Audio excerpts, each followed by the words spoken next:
رانجریر اور آپ دیکھ رہے ہیں میرا P L C officials audience. جیسا کہ آپ کو پتہ ہے کہ پی ایل سی آفیشلز پہ میں جسٹ اپنے سینئرز وکلاء سے لیگل اوپینینز لیتے ہیں. پی ایل سی کا مقصد ہی صرف یہ ہے کہ آپ کو قانونی طور پہ آگاہی دینے ہیں. آج میرے ساتھ جو شخصیت موجود ہیں میرے پاس الفاظ نہیں ہیں کہ میں ان کا تعارف کرا سکوں. وہ اپنے بارے میں خود بھی بتائیں گے، مگر میں ان کا تھوڑا جتنا جانتا ہوں ان کے بارے میں یا جتنے میرے پاس الفاظ ہیں وہ تعارف بھی میں کروا دیتا ہوں. میاں عرفان اکرم صاحب میرے ساتھ موجود ہیں جو سپریم کورٹ آف پاکستان کے سینئر وکیل ہیں اور سابقہ deputy attorney general of Pakistan بھی رہے ہیں. ان سے ہم یہ جانیں گے کہ کنٹمپٹ آف کورٹ کیا ہوتی ہے اور یہ کن حالات میں لگ سکتی ہے. اور ایک خبر جو سیچرڈے سے چل رہی ہے جو آپ لوگوں نے دیکھی ہے، پی ایل سی پہ بھی آپ نے وہ خبر پڑھی ہوگی، سنی ہوگی کہ سابق چیف جسٹس گلگت بلتستان رانا شمیم صاحب نے کوئی ایفیڈیوٹ دوبارہ جمع کرایا ہے. کیا کرایا ہے؟ وہ پہلے والے ایفیڈیوٹ کا کیا بنے گا جو انہوں نے پہلے بیان الفی اسلام آباد ہائی کورٹ میں دیا تھا، اب جو سیچرڈے کو انہوں نے جمع کرایا ہے اس کا کیا ہوگا؟ یہ سب باتیں جو ہے نا عرفان صاحب سے کریں گے اور عرفان صاحب سے یہ بھی جانتے ہیں. پہلے تو ان سے میں درخواست کروں گا کہ سر آپ اپنا چھوٹا سا تعارف میری آڈینس کو کرا دیں. بہت شکریہ سر. جی بہت شکریہ، آپ کی تعریف کا بھی شکریہ. تعارف ہماری پہچان تو ہمارا پروفیشن ہے. بالکل سر. 30 سال سے اس پروفیشن میں ہیں. Since last 12 year I am advocate supreme court. درمیان میں 5 سال میں نے being as a deputy attorney general for Pakistan بھی سرو کیا اور مختلف عہدوں پہ سرو کرتے رہے ہیں. بار کا نمائندہ بھی رہا ہوں، سیکرٹری ہائی کورٹ بار بھی رہا ہوں. اور جو بیسک جو پہچان کسی بھی پروفیشنل لائر کی ہے وہ اس کا کام ہوتا ہے. اور جو میں ایک بات کہتا ہوتا ہوں کہ یہاں پر بیسیکلی آپ کی ایجوکیشن سے زیادہ آپ کا ایکسپیرینس اور آپ کی پرفارمنس میٹر کرتی ہے. اور پروفیشنل لائر کو آلموسٹ سب لوگ جانتے ہیں. ہم ہر اس پروفیشنل لائر کو جانتے ہیں جو کورٹس میں روز پیش ہوتا ہے، اپنے کلائنٹس کو ریپرزینٹ کرتا ہے اور ججز کے سامنے کیسز کو پلیڈ کرتا ہے. بہت شکریہ سر. سر کنٹمپٹ آف کورٹ آڈینس کو سمجھانے کے لیے، میں ادنا سا طالب علم صحافت کا، مجھے بھی سمجھ آ جائے، ہمیں بھی نہیں پتہ کیا ہوتی ہے اور کن شرائط پہ لاگو ہو سکتی ہے یا کن کن لوگوں پہ لگتی ہے. کنٹمپٹ آف کورٹ بڑی سمپل سی بات ہے. Article 204 of the constitution deal with the contempt of court. ٹھیک ہے سر. کوئی بھی شخص کوئی تفویض نہیں ہے other than the president of Pakistan جس کو پریویلیج حاصل ہے کہ اس کے خلاف پروسیڈ نہیں کیا جا سکتا جب تک کہ وہ پریزیڈنٹ آف پاکستان ہے. ادروائز سٹنگ پرائم منسٹر، کوئی منسٹر، کوئی عہدیدار، بیوروکریسی، کوئی بھی بندہ اگر کسی کورٹ کے آرڈر کی وائلیشن کرے گا تو اس کے خلاف کنٹمپٹ پروسیڈنگ انیشیٹ کی جا سکتی ہے. ٹھیک ہے. اس کے مختلف پروسیجر ہیں. کئی دفعہ اگر ڈائریکٹ وائلیشن ہو، جیسے ہم کورٹس میں کوئی کیس کرتے ہیں، کورٹ کسی کیس میں اسٹے آرڈر گرانٹ کر دیتی ہے اور اگر کوئی سرکاری ملازم یا کوئی بھی آفس ہولڈر اس کی وائلیشن کرتا ہے تو کورٹ خود بھی اٹ سیلف کنٹمپٹ کی کاگنیزنس لے سکتی ہے. ٹھیک ہے. یا پھر ہم کنٹمپٹ آف کورٹ ایکٹ کے تحت ایک کنٹمپٹ موو کر دیتے ہیں. ڈیفائن کیجیے گا تھوڑا سا، سپریم کورٹ لے سکتی ہے یا ہائی کورٹ؟ 204 کے تحت high court and supreme court both the court got the power to initiate a contempt proceeding against the culprit. ٹھیک.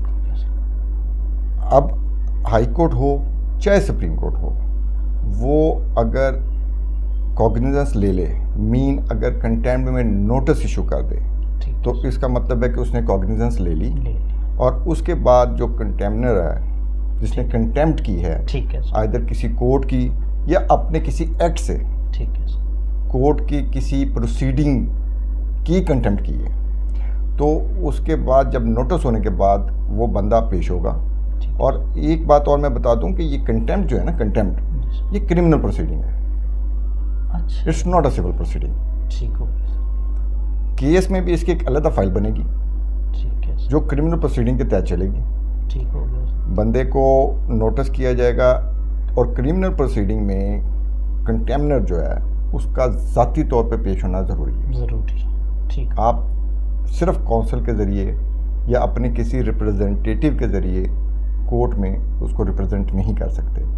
جس بندے نے کنٹمپٹ کی ہے جب اس کو نوٹس ہو جائے گا، کورٹ کوگنیزنس لے لے گی تو اس کا ذاتی حیثیت سے کورٹ میں پیش ہونا ضروری ہے.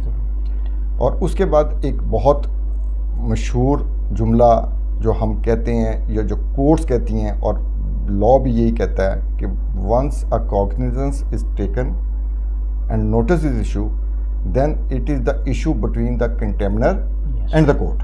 ٹھیک ہو گیا.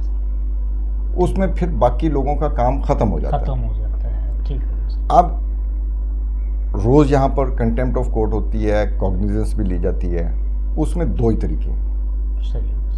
Either you just submitted an unconditional apology. ٹھیک ہے. آپ سمپل اتنا کہیں گے کہ جناب مجھ سے غلطی ہو گئی. سر وہ کوئی بھی ہو, عام آدمی بھی, عام آدمی, آفس بیئرر, کوئی بیوروکریٹ, کوئی سیاستدان, جس کے خلاف کنٹیمپٹ کا نوٹس ایشو ہوا, جب وہ فرسٹ ڈیٹ پہ پیش ہوگا تو وہ دو کام کر سکتا ہے. یا تو وہ انکنڈیشنل اپالوجی سبمٹ کروائے گا کہ جناب میں نے یہ سہون نہیں کیا, جی ٹھیک ہو, میں انٹینشنلی یہ وائلیشن نہیں کرنا چاہتا تھا, مجھ سے اگر ہو بھی گئی تو میں اس کی معافی کا خواستگار ہوں. اس سے زیادہ کچھ نہیں. اگر اس سے زیادہ آپ اس میں سیکنڈ پیرا ایڈ کریں گے کہ جناب اصل میں اس کی یہ وجوہات تھی جس کی وجہ سے یہ کنٹیمپٹ ہوئی, تو اٹس مین کہ you are not seeking for an unconditional apology. ٹھیک ہو گیا. ریزنز نہیں بتانی sir. Then your intention is to contest the contempt. صحیح ہو گیا یہ. پھر آپ اس کو کنٹیسٹ کرنا چاہتے ہیں. پھر کورٹ کہتی ہے کہ ٹھیک ہے اوکے, آپ کیونکہ اس کو کنٹیسٹ کرنا چاہتے ہیں تو پھر اس کے بعد وہ آپ کے خلاف چارج شیٹ کریں گے. سر آپ بہت اچھا ڈیفائن کر رہے ہیں چیزوں کو, آڈینس آپ سن بھی رہے ہیں, بلکہ مجھے تو اتنا اچھا لگ رہا ہے, مجھے سیکھنے کا اتنا مطلب موقع ملا جو ہے, یہ تو ہاتھ سے جانے نہیں دیں گے. سر ٹیسٹ کرنا چاہتے ہیں تو پھر اس کے بعد وہ آپ کے خلاف چارج شیٹ کریں گے. سر آپ بہت اچھا ڈیفائن کر رہے ہیں چیزوں کو, آڈینس آپ کے نقصانات بھی ہیں, فائدے بھی ہیں. ایک کیس جیسے اسلام آباد ہائی کورٹ میں ہو, سپریم کورٹ آف پاکستان میں ہو, لاہور ہائی کورٹ میں, کہیں پہ بھی ہو, پولیٹیکلی ہو یا سابق چیف جسٹس صاحب کے خلاف ہو یا کسی کے بھی, تو ہائپ کریٹ ہو جاتی ہے. رانا شمیم صاحب آپ بےسے جانتے ہیں, انہوں نے ایک ایفیڈیوٹ جمع کرایا سابق chief justice of Pakistan Saqib Nisar sahab کے خلاف. اب انہوں نے 2 دن پہلے کہا ہے جی میں جو پہلے والا بیان حلفی ہے وہ میں سارے کا سارا واپس لیتا ہوں. دیکھیے پھر وہی میں نے کہا کہ جب کورٹ کاگنیزنس لے لے, اس کے بعد وہ معاملہ جس بندے نے کنٹیمپٹ کی ہے اور کورٹ کے درمیان میں ہوتا ہے. انہوں نے جمع کروایا, ہم اس کے خلاف ہیں, بالکل غلط ایفیڈیوٹ ہے, ایسا ایفیڈیوٹ نہیں آنا چاہیے. ٹھیک ہے. کسی بھی جج نے اگر اپنی آفیشیل کیپیسٹی میں کوئی کام کیا ہے جی ٹھیک ہے تو وہ تو اس کا ایک طریقہ کار واضح ہے. اگر ہائی کورٹ نے کیا ہے تو آپ کے پاس سپریم کورٹ اویلیبل ہے, آپ اس کے فیصلے کے خلاف چلے جاتے ہیں. جی ٹھیک ہے. یا اگر انہوں نے کوئی ذاتی حصے سے کوئی بات کی ہے, جیسا کہ رانا شمیم صاحب نے ایفیڈیوٹ دیا تھا کہ میں اس بات کا گواہ ہوں کہ میری موجودگی میں انہوں نے لوگوں کو انسٹرکشن دی تھی. جی ٹھیک ہے. جب ان کو نوٹس کیا گیا اور انہوں نے ایک ایفیڈیوٹ جمع کرایا اور اس کے بعد کورٹ نے چارج فریم کر دیا کہ اب آپ اس کو ثابت کریں. بالکل ایسے جو میں بھی بتا رہا ہوں کہ کنٹیمپٹ آف کورٹ کی کرمنل پروسیڈنگ ہوتی ہے, جب تک آپ پورا ثابت نہیں کریں گے تو کورٹ اس کو ڈیسائیڈ نہیں کرتی. ٹھیک ہے. پوری ایک پراپر ہیئرنگ دی جاتی ہے, موقع دیا جاتا ہے کہ جس نے فائل کی ہے کنٹیمپٹ وہ اس کو ثابت بھی کرے. اب اس میں بہت دفعہ یہ ہوتا ہے جو اور بھی معاملات ابھی پینڈنگ ہیں کورٹس میں, جس سے اب رانا صاحب نے اب اس وقت ایک انکنڈیشنل اپالوجی کے صورت میں ایک نیا ایفیڈیوٹ جمع کرا دیا. جی ایسے ہی. اب کورٹ نے یہ دیکھنا ہے کہ اس کو ایکسیپٹ کرتی ہے یا نہیں کرتی. ٹھیک ہے سر. ویسے یہ بہت خطرناک کام ہے کہ پہلے آپ ایک ایفیڈیوٹ جمع کروا دیں. بالکل ایسے ہی. پھر انٹائرلی اس سے اپوزٹ ڈائریکشن میں ایک ایفیڈیوٹ جمع کروا دیں. پہلے آپ الیج کر رہے ہیں, جب آپ نے الیج کر دیا آپ نے ایفیڈیوٹ جمع کروا دیا. ایفیڈیوٹ بہت خطرناک چیز ہے, وہ بیسیکلی آپ اس کو اس پہ اوتھ پہ آپ بات کرتے ہیں, حلف نامہ جمع کروا رہے ہیں, اور جب آپ حلف نامہ جمع کراتے ہیں تو آپ نے پھر قانون اور باقی چیزوں کو مد نظر رکھ کے کروانا. بالکل ایسے ہی. اب مجھے نہیں پتا رانا شمیم صاحب اس کو کیسے جسٹیفائی کریں گے کہ ان کا پہلا حلف نامہ درست تھا یا بعد میں. سر پھر یہ بتائیں, یہ جو ٹوٹل کیس تھا, یہ خبر لگی, جس ادارے نے یہ خبر لگائی, ٹھیک ہے, وہ اب انصار عباسی صاحب کا کل میں ٹویٹ دیکھ رہا تھا, وہ کہہ رہے تھے کہ جی اگر وہ انہوں نے معافی نامہ واپس لے لیا اور ان ایفیڈیوٹ دوبارہ جمع کرا دیا ہے تو ہمارا کوئی کنسرن نہیں ہے، وہ جانے اور عدالت جانے.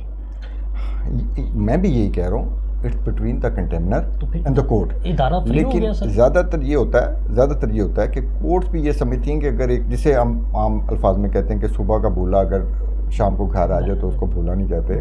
تو وہ کورٹس کی یہی ہوتی ہیں کہ اگر کوئی بندہ بعد میں اپالوجی کر لے، انکنڈیشنل اپالوجی کر لے، تو میجورٹی آف ٹائم ہم نے جو یہاں دیکھا ہے کورٹس کا مزاج کہ وہ یہی کہتے ہیں کہ ٹھیک ہے، اس کے خلاف کنٹمپٹ پروسیڈنگ انیشیٹ کرنے کی بجائے اس کا معافی نامہ قبول کر لیا جائے. لیکن اس میں ایشو ذرا ڈیفرنٹ ہے. تو دونوں صورتوں میں ایفیڈیوٹ جمع کروایا گیا ہے. سر آج 19 اعظم صاحب ہیں ہمارے، ان پہ کنٹمپٹ آف کورٹ لگنے جا رہی ہے، کیا آپ سمجھتے ہیں؟ دیکھیں کنٹمپٹ آف کورٹ تو لگ گئی، کیونکہ ان کا بھی جو ایشو ہے وہ کورٹ نے پروسیڈ کر دیا ہے. ٹھیک ہے. ان کا جو ٹائم پیریڈ تھا انکنڈیشنل اپالوجی والا وہ ختم ہو گیا. ٹھیک ہے سر. لیکن پھر بار بار یہی بات کہوں گا کہ اس میں کوئی بار نہیں ہے. آپ کسی وقت بھی انکنڈیشنل اپالوجی جمع کروا سکتے ہیں اور آپ کہہ سکتے ہیں کہ جناب میں کورٹ سے معافی کا خواستگار ہوں، میں اس کیس کو مزید پروسیڈ نہیں کرنا چاہتا، میں اس کنٹمپٹ کو کنٹیسٹ نہیں کرنا چاہتا. پھر کورٹ نے دیکھنا ہے کہ ان کا جو معافی نامہ ہے وہ اس آپ کو، نے یہ ساری پروسیجر دیکھا ہے، کیا بھی ہے، بلکہ گزرا بھی ہوگا، تو اس کو سزا کس طرح سے آپ دیکھ رہے ہیں کہ ایک سابق وزیر اعظم کو سزا دیکھیں اس سے پہلے بھی ایک سابق وزیر اعظم صاحب کو سزا ہوئی تھی، صرف اتنی، till the rising of the court. تو سزا ہے 36 سیکنڈ کی سر. ہاں، till the rising of the court جب سزا ہوئی تو انہوں نے اسی وقت کہا کہ ہم آپ کو سزا دیتے ہیں till the rising of the court, اور کورٹ اٹھ کے چلی گئی. It's about take about 36 second, اور وہ لیکن وہ ڈسکوالیفائی ہو گئے. سزا ایسی ہے کہ وہ تاریخ میں لکھی ہاں ہوئی ہے. مطلب وہ اندر نہیں گئے، ان کو کوئی ہینڈ کف نہیں کیا گیا، صرف اتنی سزا تھی کہ till the rising of the court, لیکن وہ ڈسکوالیفائی ہوئے اور ان کا اپنے عہدے سے سبکدوش ہونا پڑا. ٹھیک ہے سر. اس لیے میں یہ سمجھتا ہوں کہ اس میں جو ادارے ہیں ان کی بقا ہے. عدالتوں کو ایک دوسرے کے ساتھ کلیش میں نہیں آنا چاہیے، ان چیزوں کو اپنی انا کا مسئلہ نہیں بنانا چاہیے. اور جوڈیشری جو ہے وہ کیونکہ ہمارا مین انسٹیٹیوٹ ہے، اس کی عزت احترام ہر ایک پر فرض ہے. سر لاسٹ 2 کویشچنز ہیں آپ سے. کیا ہمارے عدالتی فیصلوں پہ کوئی اثر انداز ہوتا ہے؟ دیکھیں یہ پھر وہی بات ہے، اس میں بہت لمبی ڈیبیٹ ہے، اس کے لیے آپ ایک الگ پروگرام کریں گے تو پھر میں اس میں بتاؤں گا. میری آڈینس کو بتا دیں. اثر انداز کچھ صورتوں میں ہوتے بھی ہیں. نظریہ ضرورت یہاں پاکستان میں کبھی بھی نہیں بنا. ٹھیک ہے سر. بہت ساری چیزوں پہ ججز کو بھی یہ کہا جاتا ہے کہ اگر آپ فیصلہ اس منشا کے مطابق نہیں دیں گے تو اس میں پھر آگے فردر بہت سارے ایشوز کریٹ ہو جائیں گے. کورٹس خود بھی بہت ساری جگہ پہ، خاص طور پہ یہ جیسے کنٹمپٹ آف کورٹ ہے، بہت ساری جگہ پہ صرف اس لیے معاف کر دیتی کہ بجائے اس ایشو کو ریز کریں، اس کو اور زیادہ پھیلائیں، اس کو ختم کر دیں تاکہ معاملات افہام و تفہیم سے طے ہو. کورٹس کی ذمہ داری کوئی چھوٹی ذمہ داری نہیں ہے. کورٹ کی ذمہ داری بھی بہت اہم ہے. کورٹس نے پبلک اوپینین کو بھی چیک کرنا ہوتا ہے، کورٹ نے اپنی عزت بھی رکھنی ہوتی ہے، اور ان تمام چیزوں کو مد نظر رکھ کے اس کے بعد فیصلہ کرنا ہوتا ہے. پنجاب بار کونسل اور پاکستان بار کونسل بہت ساری ایسی اچھی چینجز کر رہی ہیں. ایک تو ایک فلٹر، ایک اسکروٹنی لگ گئی ہے. اب اس پروفیشن میں آنا اتنا آسان کام نہیں ہے. بے شک 2-3 ٹیسٹ بھی رکھ دیے، اس کے بعد اور بھی بہت سارے لا موڈز کر رہے ہیں، کچھ لیکچرز دے رہے ہیں. Punjab bar council is doing a wonderful work right now. اور اس کے تحت ایک تو تھوڑی جو پروفیشنل ایتھکس کی ایک ٹریننگ جو ہے وہ لوگوں کے لیے بہت ضروری ہے. اور جب تھوڑی سختی ہوگی، اچھے لوگ پروفیشن میں آئیں گے، پھر وہ کسی اچھے چیمبر کو جوائن کریں گے، تو میرا نہیں خیال کہ اس کے بعد یہ جو سلسلہ شروع ہوا ہے کہ بدتمیزیاں ہوتی ہیں کورٹ میں، وہ ختم ہو جائیں گی. سر دل تو بہت کر رہا ہے جس طرح کی آپ باتیں کر رہے ہیں، مگر آپ کا وقت بھی قیمتی ہے اور تھوڑا سا ہم نے لینا تھا. تو یہ میں پچھلے 9 سال سے جرنلزم کر رہا ہوں، چھوٹا سا صحافی ہوں. میرے استاد محترم بھی آپ کے پاس بیٹھے ہوئے ہیں، میں ان کا نام لے لیتا ہوں. سید مستحسن شاہ صاحب استادوں میں میرے شامل ہیں، ان کے توسط سے ہم آپ کے پاس آئے. ڈویژن ہو رہی ہے ہم صحافیوں میں بہت زیادہ ہو گئی ہے، وکلا میں بھی ہونے جا رہی ہے. اس کو کس طرح سے دیکھتے ہیں؟ دیکھیں میں ایک بات بتاؤں، کوئی ڈویژن نہیں ہے وکلا میں. بار کا جو سب سے خوبصورت چیز ہے اس بار کی وہ یہ ہے کہ واحد ایک انسٹیٹیوٹ ہے جس میں شاید ماشاء اللہ یا ایمرجنسی کے دور میں بھی کبھی الیکشن رکے ہوں. ٹھیک. واحد انسٹیٹیوٹ ہے پاکستان کا. وی فیل پراؤڈ آف دس تھنگ کہ ہمارے الیکشن ہمیشہ ٹائم سے ہوئے ہیں.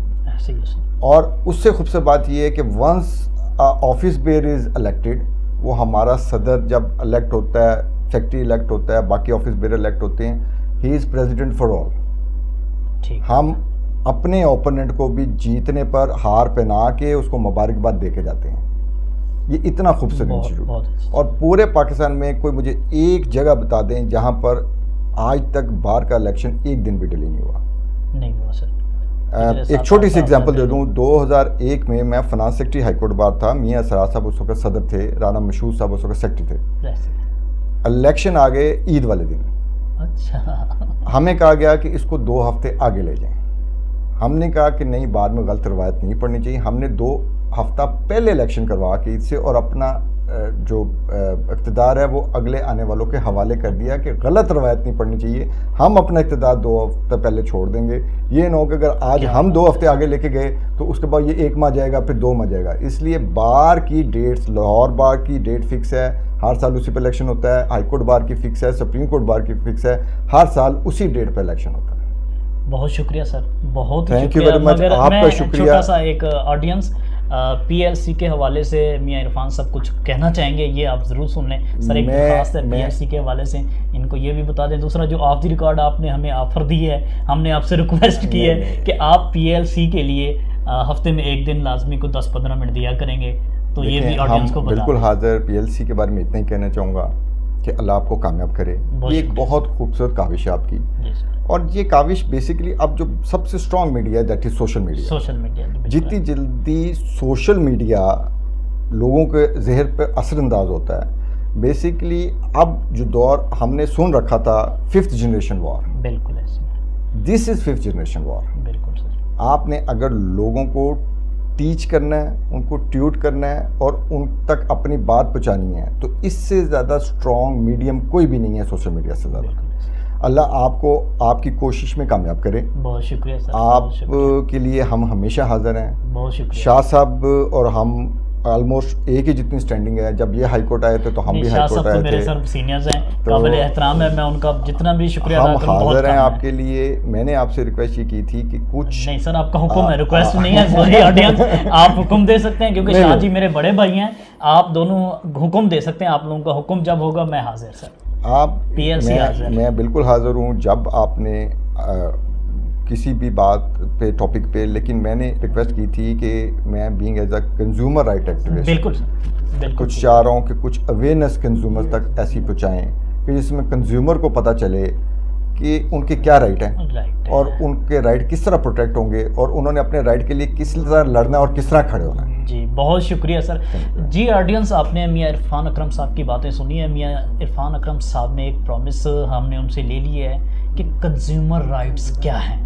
اس پہ آپ ڈرامہ دیکھتے ہیں نا کسی بھی نیوز چینل پہ جا کے, سوشل میڈیا پہ, تو ایپیسوڈ ہوتی ہیں, تو یہ ایپیسوڈ ہم بنائیں گے کنزیومر رائٹس کے حوالے سے. اور آپ نے پی ایل سی پہ لازمی جا کے اس کو سبسکرائب بھی کریں, لائک بھی کریں. اور میاں عرفان اکرم صاحب کے لیکچرز آپ کو پی ایل سی پہ ملیں گے. مجھے میاں عرفان اکرم صاحب کے نیکسٹ لیکچر تک کے لیے اجازت دیں. اللہ حافظ.